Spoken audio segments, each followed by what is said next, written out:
had less than $500 in my bank account left. The one thing is understanding their why. Billie Jean King, one of her best quotes is, "Pressure is a privilege." Can anyone become a pro? I love AI. I see AI as a tool. A product that I want to push with DUPR Coach is always going to be human-led. I sang in front of Jennifer Lopez and Keith Urban, so if I can do that, then I can play pickleball and have a great time with them.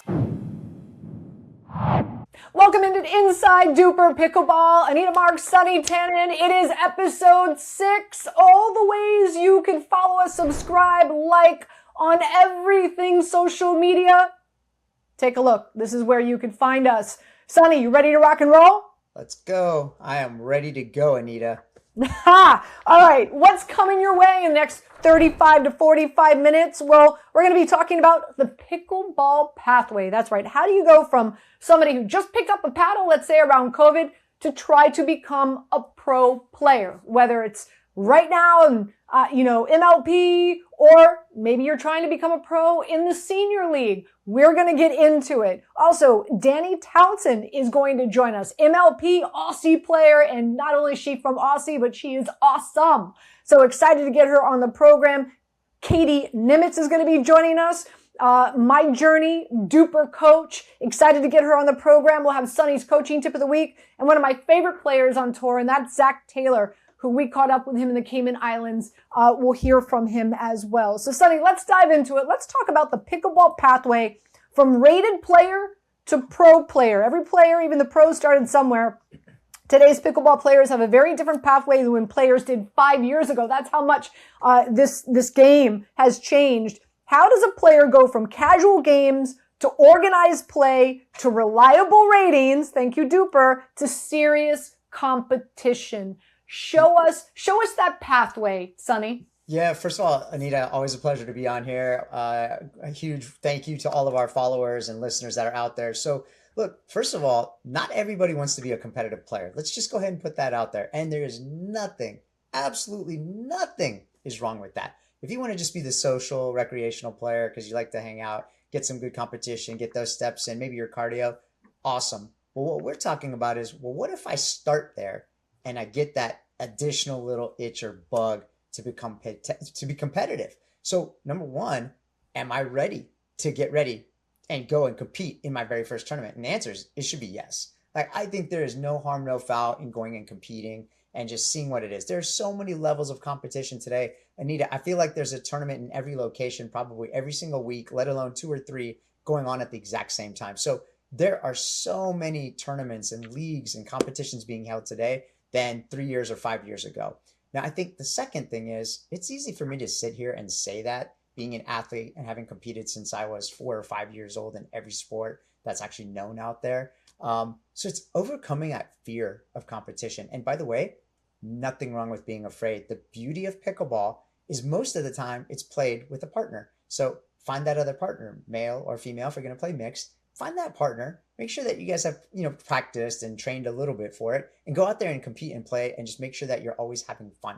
And I think that third one is making sure you find the right partner to go out there and do it. Some of you might be a little too serious, may not want that. Some of you may be too casual, may not want that also. So all I can say is make sure you communicate with that person or those people that you're going to be partnered with before you actually go out there and compete in any tournament. But get out there, go do it. You got my encouragement. Yeah, it's interesting. I grew up playing competitive sports my whole life. I played women's professional football for 5 years. Like if you were to put 10 of my friends in a room and say, give me one characteristic that best describes Anita Marks, they'd say competitive. I mean, I don't like to lose at flip cup, Sonny. That's how competitive I am. So I love to compete. I love tournaments, but I find it interesting playing, in the environment here in Hoboken, New Jersey, with a really phenomenal group of people here in this community that, like, a lot of them don't want to compete. Like, I'm like, hey, it's the summer. Like, how about let's look at some tournaments. Let's play. And they're like, no, I really don't enjoy it. And I respect it. I respect it. I'm like, what do you mean? Let's get out there, let's compete. But you're absolutely right. There are a number of people out there that just don't want that. I love that. I love that feeling, the butterflies in the stomach right before your first match starts. I love the competitiveness, and it's just it fuels me, and I find it interesting that there's other people who don't enjoy that feeling.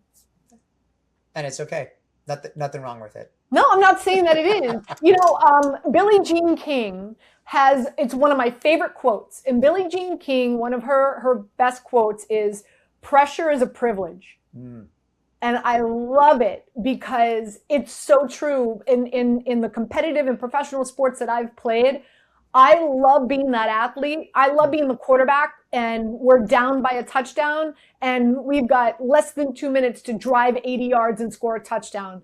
I love being that softball player where we're down by 3, bases loaded, full count, and I'm at bat. I love being in that position. And I think a big reason why, Sonny, is because I'm not scared to fail. If I fail, so what? I fail. You know what? There's a game next week. There's a game next month. But the opportunity to succeed and be triumphant and the feeling that you get from that experience, to me, far outweighs the failing part of it. But I think a lot of people are just scared to fail. Yeah. Well, you know, it's interesting you say that because I feel like even in anything in life also, like you can make it a learning moment from those failures, right? So what is it that you can learn and take away to overcome, to your point, and then become successful after that? And one of our guests that we have on today, Katie Nimitz, who we're going to talk to her a little bit. She just recently got appointed as the executive vice president for DUPR Coach, and the pathway program is we're going to talk a little bit about ratings and DUPR Coach and why failing there as a coach or as a player actually helps to strengthen your position and moving forward and developing as a coach as well as a player. So yeah, I'm really excited about talking about some of these things on today's episode. So, you know, again, that pathway of going from a rated player to a pro player, first things first, and we just talked about it, like having that mental mindset and like knowing that that's the environment you want to be in. Another thing that you touched on is like the modern development in where we are right now. Like, I mean, let's be honest, Sonny, 5 years ago, there were few clubs, coaches, tournaments, limited instruction. Now, certified coaches such as yourself, my DUPR coach, video analysis, right? Drilling groups, rating systems, national tournaments, college pickleball, and professional tours. So just in 5 years, the amount of information and guidance that you can attain if you want to try to become a pro, it's a plethora of it that's out there. Yeah, there's such a huge support system and infrastructure being built as we speak. You know, the question is, can anybody become a pro? And, you know, while we'd like to say yes with a big asterisk and a huge grain of salt, you know, there's no like late age, right? We have players that are playing on MLP teams that are, I think, as young as 13, 14 now. So it's not about the youth movement. And then you referenced earlier the senior pro leagues. Well, gosh, we've got players that are probably in their 80s and 90s that are still competing. I think it's amazing. So do they have to be athletic? Oh, that's the beauty of this sport, Anita. You don't have to have an athletic bone in your body, and you can still have fun, learn, play, get that competitive itch like you were saying earlier. But I think it does come down to, do you have to practice? The question was, can anyone become a pro? So do you have to practice a certain amount or to drill or to get the repetitions in to truly become a pro? And I think the answer is yes. If you want to be a successful pro and to compete at the elite level, you absolutely have to put in the work. All right, last question for you before we bring in one of our two very special guests. If you met someone today who had never picked up a paddle but dreamed of becoming a top-level player, what roadmap would you give them over the next 3 years, Sonny? Wow. Gosh, they've never picked up a paddle, so never picked up a paddle that said, like, I feel like I can be a pro in this sport. I feel like this sport is for me. I want to give it a go. What would be their roadmap? What would be the top 3 things you would suggest for them in like the next 3 years of their development? Love it. Yeah. So, you know, I'm always a big believer in kind of inward facing. So I would say I love like roadmaps or like mind maps. And I would say, you know, on a piece of paper, jot down, what is it, like what and why do you dream of being a top level player? Like, I think understanding that fundamental number one thing is understanding their why.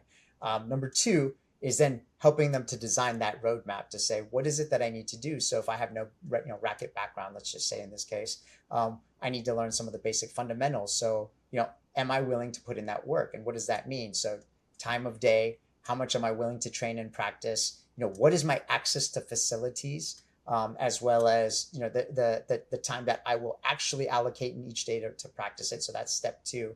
And then I think step 3 is, does that person build out this with, a coach or sets of coaches or sets of groups of training partners? And that step 3 is, am I executing on that? So it's, what's my original plan? Can I design that plan together? And then am I actually executing on what I'm doing? And the really most important thing is, do they continue to pivot instead of just saying, here is that structured plan? And if they don't stray away from it and they don't see development, well, they've got to be willing to be flexible and to evolve no matter what in order to be successful and to compete and dream of being that top level player. All right. Well, we've got a pro joining us now, and a pro making a very big name for herself on the tour. Let's welcome in Danny Townsend from the MLP. All right, Danny, thanks for joining us. Really excited to have you on. Sonny has been talking about you for weeks, so you can't disappoint. First thing first, you're a high-level table tennis player, so tell us, what was that transition and that journey look like before getting to the MLP stage? Yeah, so I was still playing table tennis competitively until late 2024. I stopped playing completely and stopped coaching table tennis all at the start of 2025. And I was like, let's see if I can do a year of just full-time pickleball. And it was pretty tough. Halfway through the year, if I wasn't winning, I wouldn't be able to go to the next event. So, yeah, luckily everything worked out for me and all the hard work paid off. Yeah, listen, I played pickleball with a number of people who transitioned from table tennis to pickleball, and their shots are really, really powerful. Talk about what it's like, developing and preparing and training and making that transition to becoming a pro pickleball player in Australia as opposed to the United States. What was that like for you? I mean, I think Australia actually has a very good foundation for developing pickleball players. The academy that I train under is called Apex, and they've helped me out a lot this year.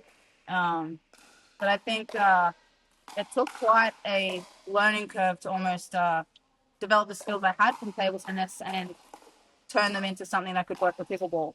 Because I don't think the skills are not like tennis where it's very translatable. I think you have to change and adapt a lot more in table tennis and really find what works for you. So Danny, we talk about the pros and the amateurs quite a bit. From what you've seen at the amateur level, as well as at the pro level, what's one skill that they overvalue at the amateur level and one skill that they undervalue? Something that I think the lower level undervalues, amateur level undervalues would be fast hands and countering. I think fast hands is something that you can't really teach or so much. It's very person dependent. You can't really your reaction time. You can train train it slightly, but you kind of got what you got. Yeah. But I think you can try and max out that, and that will really take you to the next level when you're an amateur. Because a lot of the amateur level is just there's actually not that much thinking. So if you have really good hands at the amateur level, you can get very far. Yeah. So I'd say that's something that's undervalued and it can take you really, really far. And then pro level, something that's undervalued, I would say, I think it's starting to become more and more looked at is the third shot drop. Nice. If you can master that and have pitch and arrival percentage higher than 85, 90, you're way more likely to win against a team that's only getting to the kitchen 80% of the time. Yeah. Especially for someone like me who feels very comfortable playing at the kitchen since I have a table tennis background. Yeah. I think that's the pinnacle of my pickleball is really what am I going to do on the third shot and just arriving at the kitchen at a high percentage. Yeah, love it. And Danny, you recently got traded within the MLP ecosystem to another team. What part, you're at a training session currently, what part of that pro game and the training piece, what is the hardest thing for the amateur to understand as you're doing that, both moving from team to team as well as training? I would say that like the hardest thing is that you can't really like plan far ahead. You have to be very adaptable as an athlete. Like I had flights booked for going to Japan. Like I recently got back from Japan 2 days ago, and now I'm at an MLP event right now. And I actually had that flight booked at a different time because I wasn't meant to play as early and stuff like this. So I'd say being adaptable is like super important, and then bringing good energy wherever you go. The only thing you can control is your attitude. So I would find is like that's like the biggest like pro for me is like generally like in a team environment, I try my best to bring out like a good connection in everyone that I meet. I love that. And, I was going to ask you, what advice could you give a young player trying to climb up that competitive ladder outside of attitude? What one piece of advice could you give them as they're trying to get better and better and become a professional, perhaps? Like I would say is like be adaptable and be resilient, and like trust your game. Don't let one setback or one bad loss make you question, because I've seen this a lot. A lot of people have one loss in it or a bad day, and then they question their whole pickleball identity, and it's like a crisis. To me, it's like kind of remember that you're trained. This is what you've worked for. You can't be perfect every day, so it's like just trust what you do have and the work that you put into it. Love it. So I played women's professional football for a few years. So I'm really curious. This is a two-part question, and that is number one is, you're developing such a really a very impressive name for yourself. I've been hearing your name out there a lot lately. So I want you to talk about the pressure of that, and as your game elevates and you become more successful and more notoriety, how does that pressure feel for you? And number two is, how do other women on tour treat you because they're seeing your incline? To answer the first question, I don't personally feel too much pressure, but when I do, I treat it as a privilege. I forget what actor said that, but Billie Jean King, pressure is a privilege. Yeah. And like another thing that I live by is like embarrassment is like it's an emotion that's not explored enough. And so I go out there and like if I embarrass myself, it's fine. Like I think embarrassment is like maybe like something that needs to be explored more. So go out there and make a fool of yourself and not take yourself too seriously. Because like at the end of the day, I know how much work I've put into my sport, my craft. So I know that it's going to work out for me in the long run. And like if I make a fool of myself, I say something, I don't perform as good as I meant to, I know that eventually it's all just learning for me. And I'm so young, like eventually like it's all going to work out. So I'm just curious, like what's the female vibe on tour, right? Like is it a very supportive female group? Is it borderline Caitlin Clark in the WNBA? Like what is that environment? I mean, for me, it's been nothing but positive. Like, of course, like there's a lot of competitiveness, and like that's a part of sport. Like, I'm thankful for everybody that's on tour, because if they weren't here, then I wouldn't have a job. I wouldn't be making money right now. But I've had nothing but warm welcomes, and I don't know if maybe that's my attitude coming into it. As like I can't control how everyone else feels, but I can control what I'm doing, and I'm making the effort to play my best. Also be a good person while I'm along the way. People need people. I wouldn't have got here if it wasn't for all of the people that have got me here along the way. I'm a very big believer in bringing people up around you, not putting people down to put yourself above them, because I think that will stagnate you. So that's kind of where it's at for me, and I don't really pay attention too much to what other people are doing. And so it doesn't really bother me. I've been welcomed with open arms in my eyes, at least. Well, this is the last question for you. How can leaders in and around pickleball do better to help the women's game grow, and also the international players as well? Give me one or two things that you think can improve to help the ladies' game in international play. I would say there just needs to be more pathways. The pathway is very unclear. There is no pathways at the moment. You kind of have to make your own pathways, engage, and take risks. So I would say that I like what my academy is doing with helping like athletes from overseas, like get over athletes from Australia currently, but we want to grow, and they're helping people and fund people to get the experience that me and Sarah are having right now over here playing in MLP. So I think more pathways need to be put in place, or a more clear pathway for athletes to be able to come compete here, because it's hard. Like, it's not easy. Like, you have to take a lot of risk. Last year I had less than $500 in my bank account left after coming to the US for a month, and that was a big risk. And if I didn't make the final of the tournament, I didn't have a home for that night. So it's all about risk reward and like trusting that it will work out. And there's a lot of ways to do it, but yeah, I'd say that there needs to be more pathways and help that way. Interesting. Great stuff. Really, Sonny, I appreciate you joining us on the podcast, and good luck this weekend in your tournament. Oh, thank you. So you cut out a little bit. Hey, Danny, so while we're wrapping this up, you made a mention on a podcast earlier about Leigh Waters. Give us your 30 little second clip of what's it mean, what are you going to do, and who's coming? Oh, I mean, I'm just trying to be the best that I can be. She's currently got the best record in pickleball and women's. What she's done is really amazing. But I'm here to win, and that's where I see myself, and that's where I want to be. I'm not saying that I can accomplish everything that she has.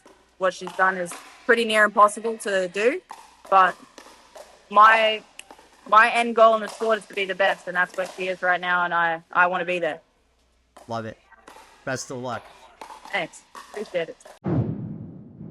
All right, Sonny, you were right. She's pretty awesome. I know you've been really excited to get her on the show. Yeah, she's pretty awesome. So good job, my friend. Real quick, I want to ask you, because we were talking about Leigh Waters. That was your last question to Danny before we said hasta la vista.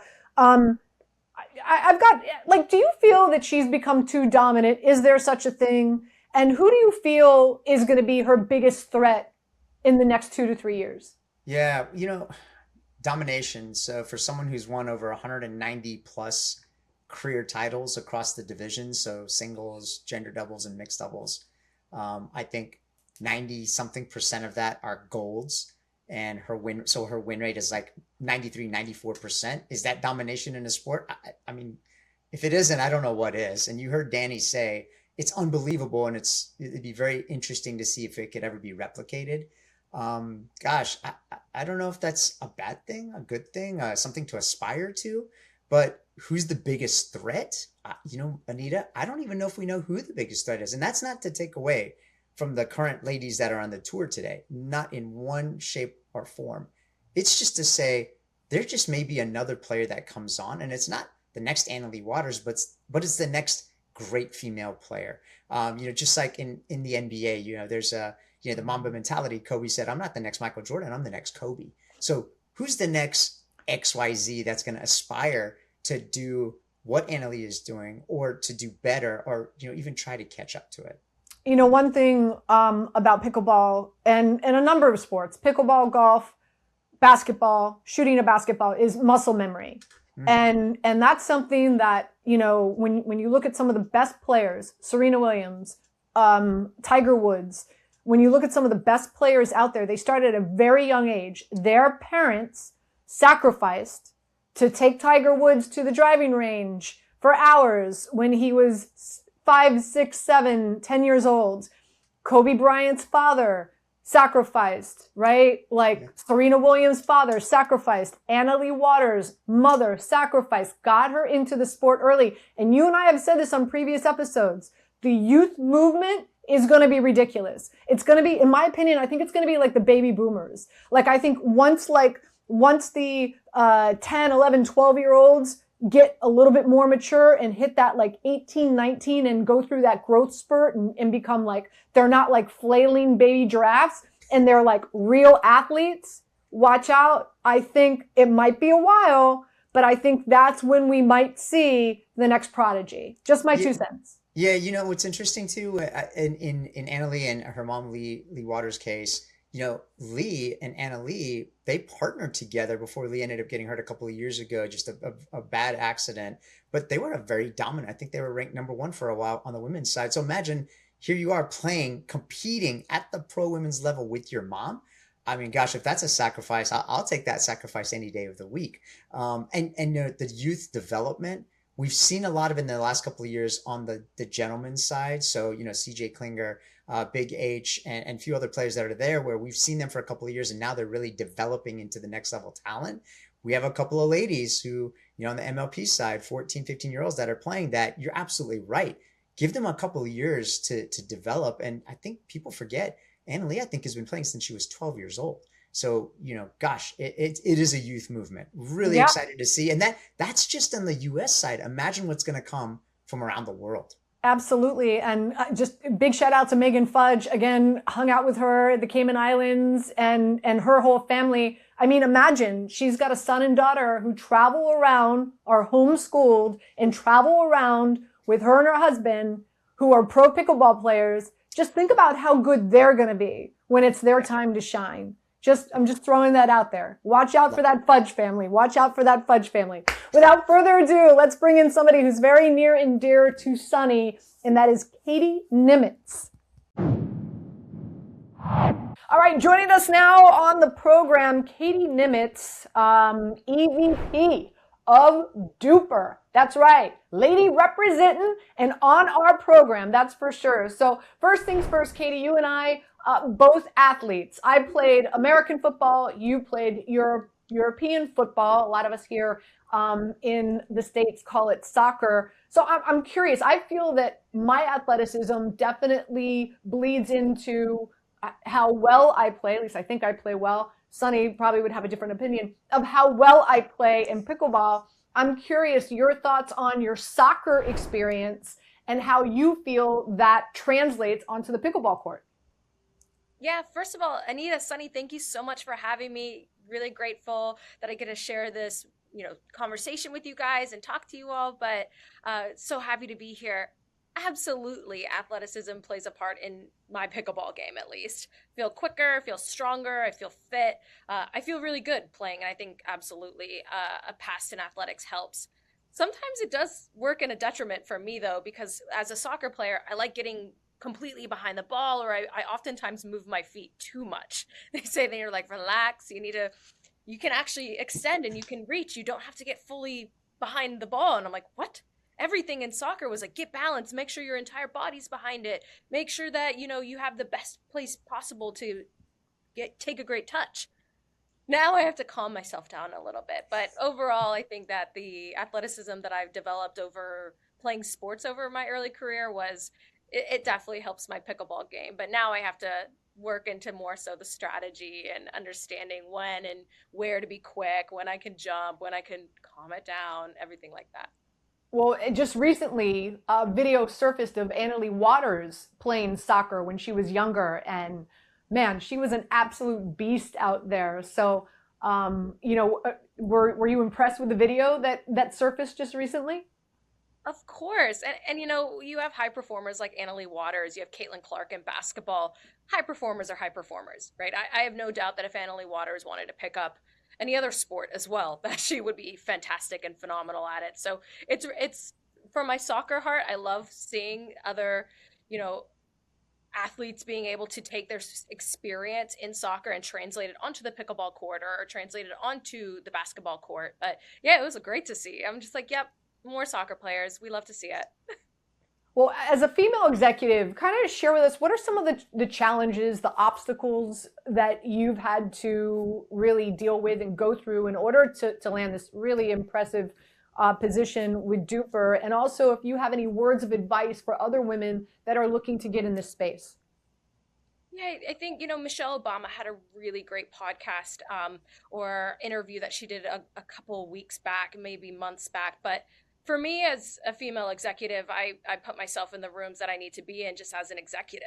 I don't find that for me personally, I mean, I attribute it to a lot of athletics in that, but I belong in those rooms. And so I always act like I belong in there and that my value is immediate, and that's what I try to prove right off the bat. And whether that's me as an individual or me as a woman or me as an executive, I just go in there and do my best, and that seems to have taken me to this point. I like to think of it as a philosophy that I actually took back from my college coaching days. I can't take credit for it, but it was a 3 or 4 star general, which there's not many of those, and it's people first, winning matters. And I think that as a woman, I have a very unique ability, and as just me as a person, I have a very unique ability to connect with individuals on a relationship-based level. So it's always the people first, and I have that unique ability to be able to connect with all different types of people. And then through that, being able to help translate it into a common mission and help us win at the end of the day. So, I mean, I think you get it, Anita, as well, and Sonny, like, at the end of the, we get paid to be effective. We get paid to win. So it's up to me as an individual to figure out how to do that. And whether that's me being a female, being elite, or me being a male and being elite, I need to be able to work with everyone of all different backgrounds and genders and cultures, and be able to just conform us to be able to fit one mission. So Katie, it's really interesting because you and I both met through Rick Garrett. So a special shout out to Rick. And it's kind of a full circle moment because how you got introduced to the soccer component of the business, I was introduced to the pickleball component, and Colin Johns introduced me to Rick. And that's really how we came about. But my question to you outside of the origin now, you're now in a new role as an EVP at DUPR. So in the next 6 months, maybe the next 3 months, what do you want to accomplish? Like, what will it take early on for you to really say, hey, I can scale this and we're doing all the right things? Yeah, great question, Sonny. And yeah, love Rick Garrett's shout out. Huge impact on me and my life and my opportunities and everything where I'm at today. So couldn't be more appreciative. With DUPR, I mean, wow, gosh, so much that I want to do now that I'm with the company. I would say one of the biggest things that I want to do is, help DUPR go from rating utility to player development platform. And so I want people to be able to, players, coaches, clubs, to have DUPR and be able to utilize it to help players improve and to help them stay sticky in the game, and to help them be able to come out and play more open plays and lessons and leagues, and really to be able to make it a platform that gives, people an excuse and a reason to want to open up their DUPR app all the time, not just for logging matches, but now I'm seeing my rating improve and I know why it's going up and I know why it's going down. And then to be able to have coaches and clubs be the catalysts of that. Education and awareness and implementation, like, we have to rely on all of our partners to be able to do that and to be really highly effective, to be able to translate what the rating actually means. So my biggest goal within the next couple of months is to utilize our coaches, utilize our clubs, help them become educators, advocates, really people that are catalysts of our growth, and then to be able to help them help the players, because it's really, we all win when the players are improving and when they're happy and when they're getting better and when they have a reason to get back out on the courts. Yeah, I love that. And, speak to the growth of international, because we know Tito, CEO of DUPR, that's one of his big verticals. We know that there's a lot of footprint that is outside of the US. How does that look when you're looking to target or focus on international growth as well? Yeah, Tito hit on it in the last podcast you guys did with him. Asia is massive. The growth we're seeing across Asia is insane. I actually am running a survey right now with some of our APAC coaches, like, just trying to gather information on what business models they're seeing working and not working, and where they could pivot, how many people they have in their sessions, how many lessons they're getting after the initial rating session. International growth is absolutely a part of our roadmap and strategy for expansion. It has to be. The amount of pickleball that's being played internationally, it's so fun to watch. I mean, you can look at it, all the biggest companies in pickleball right now too, and they are placing footprints over there. They're placing headquarters. They're having whole departments leading the initiatives across not just Asia, but Australia, Europe, etc. It's a key part of how we're going to continue growing as a platform. So Katie, if you could go back to day one, right? Like, your path, your journey has just been so interesting to me. But if you could go back to day one in what you've learned so far and say, wow, I wish I would have known that then, what piece of advice can you give to folks that are out there, that are walking this journey as well, that are looking for a career in the pickleball space? What's the one piece of advice that you wish you knew earlier on? Be ready to adapt. You have to be open and ready to adapt based off of what the market and the industry wants, right? Like, so one of our first businesses or products that we launched with My Journey Pickleball was My Pickleball Coach. It was a remote rating or a remote coaching platform where players would film themselves, upload it, and we have really great, amazing coaches like Colin Johns, Johnson Cola, Jordan Briones, Zane Navratil, etc. Go through and hire staff members or go through and watch the film and then suggest different ways that the player could improve. It was a really beautiful concept. But when we launched it into the market, we found that the reception of it from pickleball players was not what we forecasted or intended. We were thinking that we would launch this big name product and with coaches and players would flood to be uploading their film. We were wrong. We had to then since pivot to My DUPR Coach, which became a ratings platform versus a coaching. Because we found very early on that, listen, why would a player want to go through coaching if they don't even know what skill level or what level they're at? So we had to adapt. We had to pivot based off of what we were receiving as a business, as feedback. And we did pivot, and it was very successful. As you know, we had a positive exit today and are now with DUPR and are now a part of a really long-term roadmap with turning the rating into a player development platform, right? So I would say my biggest piece of advice is be ready to adapt, be open to it, and listen to the market, what's needed. So stay on adaptability. This will be the last question for you, Katie. Adaptability. What is the next evolution for DUPR Coach, right? So we know AI is out there. Is it going to be data-led? Is it human-led? Is it both? What is it going to be? What in 5 years do you think it's going to be also? Oh, I love this question. I love AI. Yeah, I'm a huge advocate for it. For my efficiency in my day-to-day life, it's amazing. I don't use it to take over my job, though. I still have to do my job. I have to still consult it with my team and make informed business decisions to be able to lead the company in the right direction. I see AI as a tool. I see AI as an efficiency, a objective, objective way for me to gather data at points. I see this very similar for DUPR and DUPR Coach. AI is always going to be a great component, and it is getting better and better every day. And we are training models, and we are looking at different ways to be able to feed it information to be able to make it more accurate. But it's a combination of professional judgment, AI as a tool, an objective, as something to help enhance. But the product that I want to push with DUPR Coach is always going to be human-led. Right. I think that is one of the most important things about being able to translate DUPR and this complex ratings platform to people, is being able to have conversations like this with you and I and with Anita, and being able to have, the in-person element of tying a coach with emotions and human behavior. I mean, you guys are in pickleball. You guys see our pickleball players, like, we have such a unique set of community members within. They're all different, but human psychology and human behavior with how people understand ratings and want to progress in their rating or how they utilize ratings. There's so much needed that adds in and requires a human component to it.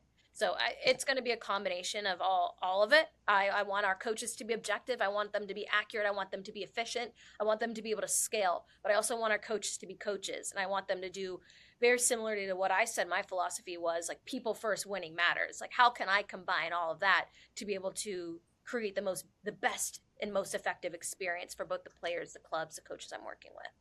I'm going to have t-shirts made for all of us, by the way. What are they going to say? Your quote. Listen, I can't take credit for it. I can't even remember the general's name at Army West Point, but it really stuck with me. I was like, people first, winning matters. Like, there we go. I'm having t-shirts made. You'll get them next week, Katie. Katie, thank you so much for joining us. Wealth of information, such a great interview. So inspired by you. Sonny and I are both appreciative of your time. Thank you.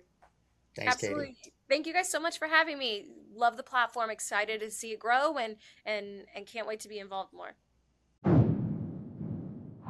Wow, Sonny, Katie is so impressive. It must be so cool to work along somebody like her.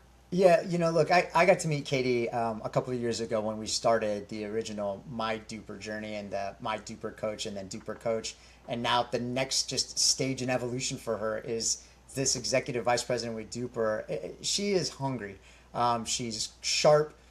She's witty. She does not take anything from anybody. But the most important thing is she is going to develop into such a great leader that, I hope others can learn from her that want to aspire to get into this industry and become an executive. And, it's amazing. I can't wait to see, and I continue to enjoy every conversation with her. All right, so from learning to Katie to learning with Sonny, it's time for Sonny's coaching tip of the week. This week's coaching tip is about finding your ball, B-A-L, and another L in there. So baseline, it's about from the ground up, our good position, having that footwork, good balance. It's about having an athletic stance. So that's at the baseline.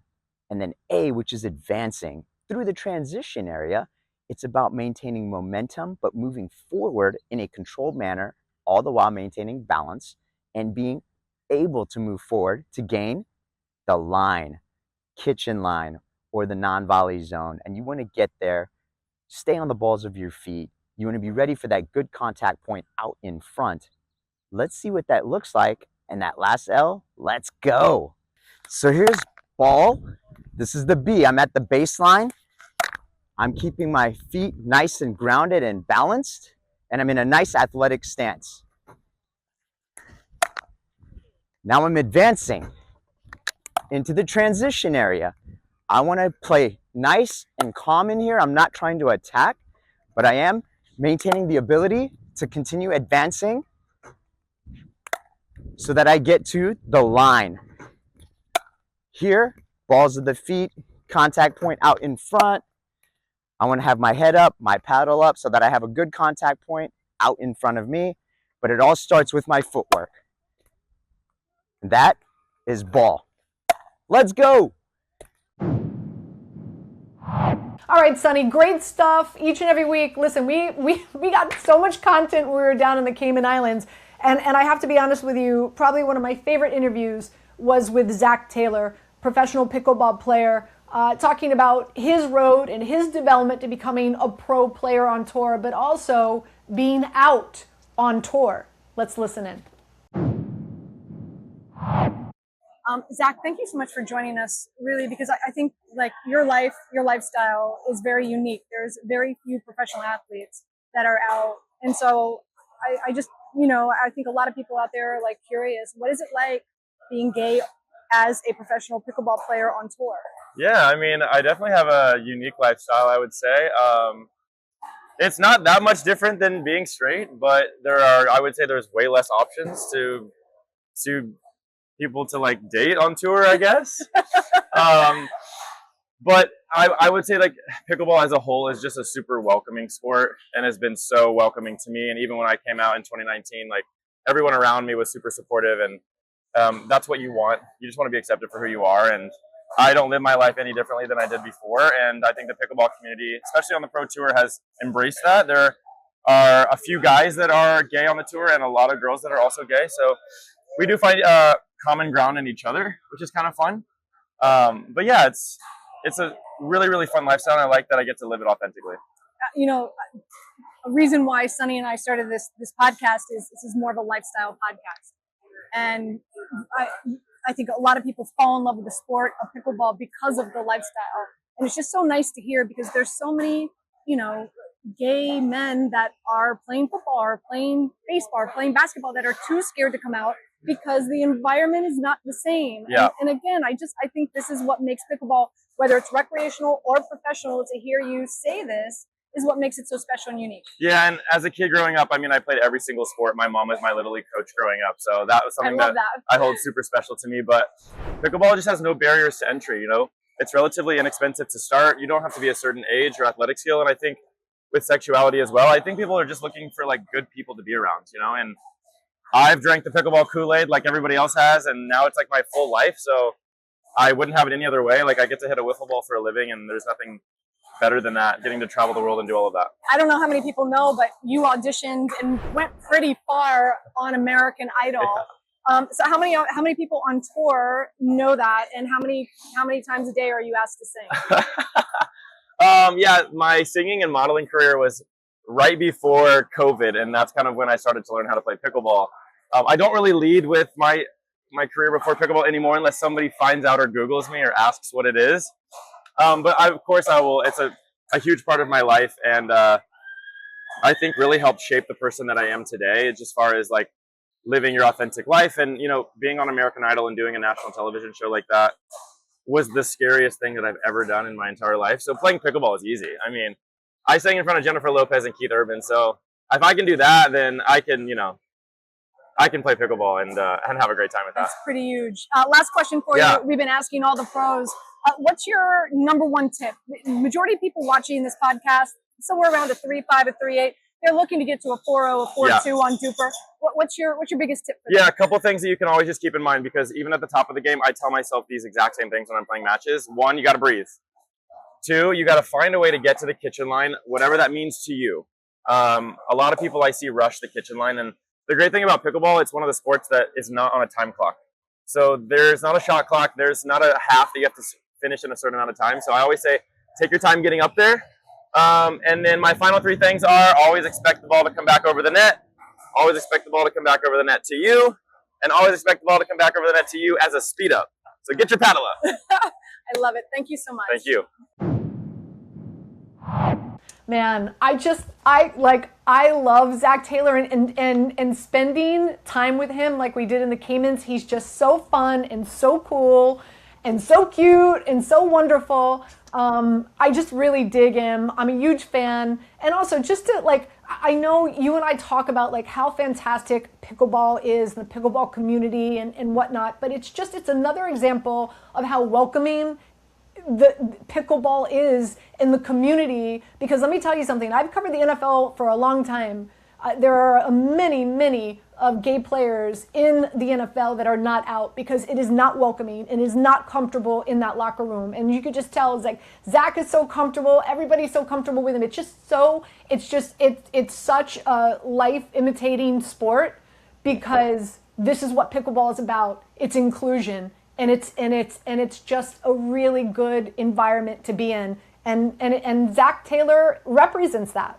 Yeah, look, I've known Zac since we both were with Yola and met him from day one, and he's just been such a good, young gentleman that you talk about visibility and representation. I mean, he's a great representation just for the sport itself, and just for people to understand that you should be your own authentic self and not be afraid to be you. No, and definitely inspirational, I think, for a number of people out there. All right, this concludes our show. Any final thoughts before we say hasta la vista, Sonny? No, please, once again, thank you so much for listening and tuning in. Be sure to like, comment, subscribe. Let us know your thoughts. We appreciate you tuning in. And if you're following the Pro Tour, MLP is in Chicago, the Windy City, July 23rd to the 26th. And the PPA, they're not in one location, they're in 2. They are in Italy for the P125, July 22nd through the 26th, and in Singapore for the Singapore Open, July 23rd to the 26th. So enjoy the Pro Tour. Hopefully you've enjoyed our show, and we'll see you next week.